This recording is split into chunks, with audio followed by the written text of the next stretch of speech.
kapal tua dikirim, pernyataan perang dilempar. Tapi yang berubah justru keseimbangan kawasan. Saat isu perbatasan memanas dan nada keras mulai terdengar dari Kuala Lumpur, Indonesia tidak membalas dengan retorika, melainkan dengan kesiapan nyata. Banyak yang mengira ini sekadar panas politik sesaat, sampai satu fakta militer muncul dan membuat semua perhitungan berubah. Jika itu benar, bukan cuma konflik yang gagal terjadi, peta kekuatan Asia Tenggara bisa ikut bergeser. Tentera itu terpaksa meredah ke hutan belantara untuk memastikan peta itu dimuktamadkan. Jadi saya harap kalaupun pemegang memilih untuk tidak menyatakan penghargaan dan terima kasih kepada pegawai dan tentera,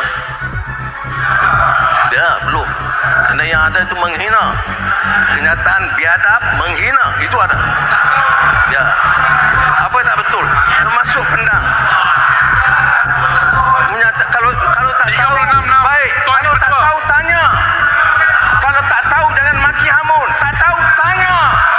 Oi, mengaku sajalah kalau menghina. Ini betul. Baik. Jadi inilah penjelasan saya dan Sudara Ketua.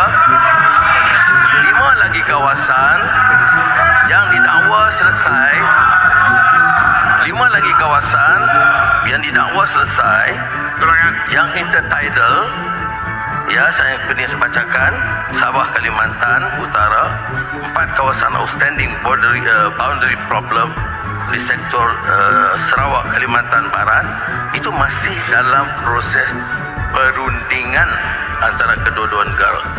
Jadi saya harap rakan-rakan di ahli parlimen, Peraturan Dewan.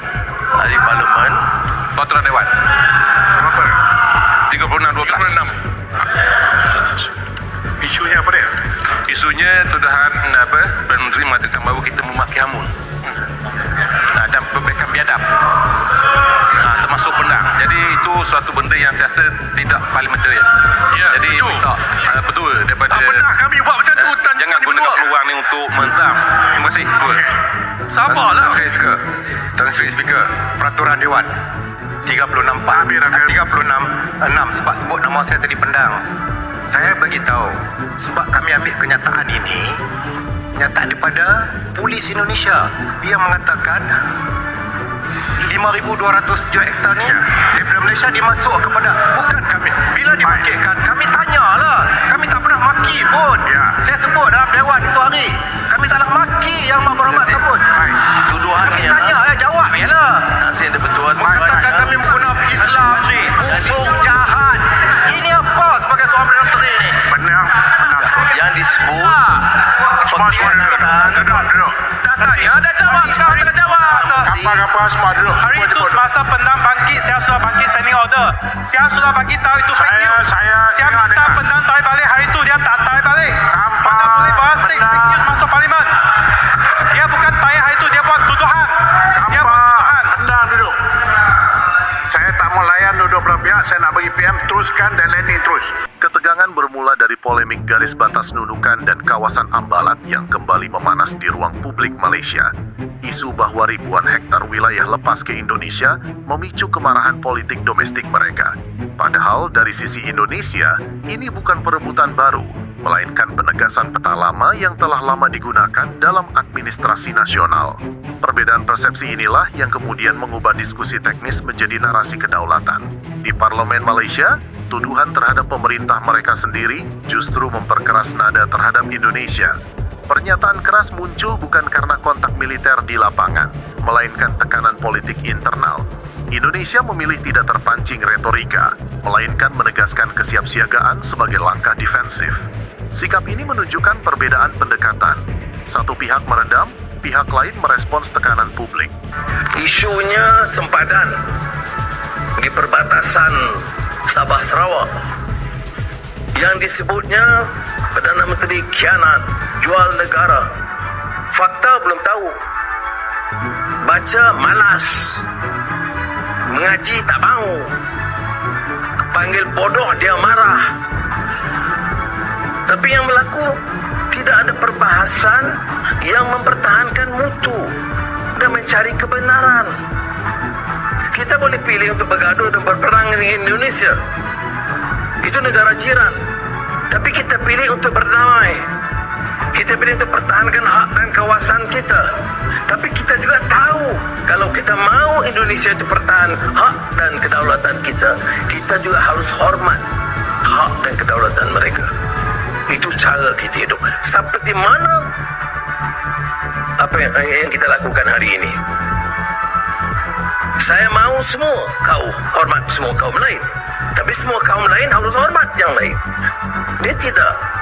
Wilayah sebatik menjadi simbol persoalan lama, warisan kolonial yang tidak presisi sejak era peta manual. Bagi Indonesia, kehadiran warga dan administrasi negara telah berjalan puluhan tahun. Namun narasi kehilangan wilayah di Malaysia membuat isu teknis berubah menjadi emosional. Disinilah konflik mulai dipersepsikan sebagai konfrontasi, padahal di lapangan lebih banyak berkaitan dengan koordinasi batas. Memori lama seperti Sipadan dan Ligitan ikut memanaskan opini masyarakat Malaysia, seolah setiap pembahasan batas berarti kekalahan baru. Indonesia justru menekankan bahwa penyelesaian berbasis hukum internasional adalah cara menjaga stabilitas. Perbedaan cara pandang ini membuat publik kedua negara melihat situasi secara kontras. Ancaman versus kepastian hukum. Namun ketika isu politik berubah menjadi simbol kekuatan militer, perhatian tidak lagi tertuju pada peta, melainkan pada siapa yang paling siap di lapangan. Disinilah cerita memasuki fase berikutnya. Narasi di media sosial Malaysia mulai bergeser dari debat batas wilayah menjadi isu militer. Foto kapal patroli lama mereka disebarkan dengan narasi kesiapan tempur menghadapi Indonesia. Publik seolah diarahkan percaya bahwa konfrontasi sudah dekat. Namun di lapangan tidak ada mobilisasi ofensif dari Indonesia. Yang terjadi justru patroli rutin perbatasan prosedur standar penjagaan wilayah, bukan pengerahan menuju perang.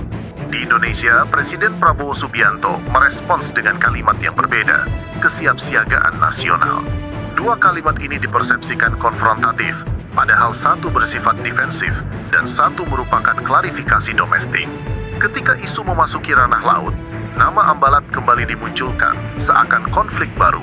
Faktanya, patroli Indonesia di sana telah berlangsung bertahun-tahun tanpa insiden besar. Kapal TNI AL hanya menjaga zona yang sejak lama diadministrasikan Indonesia. Dari titik inilah muncul pertanyaan terbesar. Jika konflik tak pernah benar-benar ada, mengapa publik bisa dibuat percaya seolah perang hampir terjadi? Total wilayah masuk ke Indonesia kurang lebih 5.207 hektar.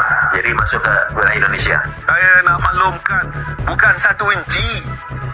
Malaysia dah bagi 5.207 hektar. Saya pakai pampasan. Ini masalah pembangkang ni. Dia guna kebebasan, bercakap, merapu, ya? Bohong. Guna Islam, guna nama Islam, tipu, guna fakta salah. Kalau dia tanya, kata, kami minta Perdana Menteri beri penjelasan. Sama, dia buat hukuman.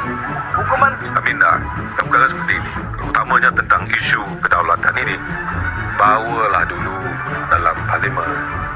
Bincang. Kalau tak nak dalam parlimen pun, jatah kuasa pun tak pun. Sebab jatah kuasa ni Tak perlu bagi penjelasan. Dia mesti bertanggungjawab. Buat tuduhan, menipu, memfitnah terus menerus. Dan kita tidak boleh terima cara kaedah politik buruk dan busuk seperti ini. Terima kasih. Ketika isu memanas, Indonesia tetap berdiri di jalur hukum dan kesiapsiagaan, bukan provokasi. Sikap inilah yang perlahan membuat narasi konflik mereda.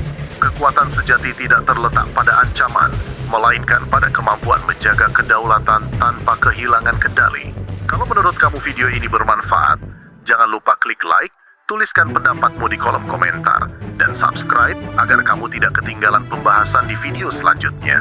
Karena di balik berita panas selalu ada fakta yang lebih tenang, dan disitulah kita bisa melihat siapa yang sekadar bereaksi dan siapa yang benar-benar siap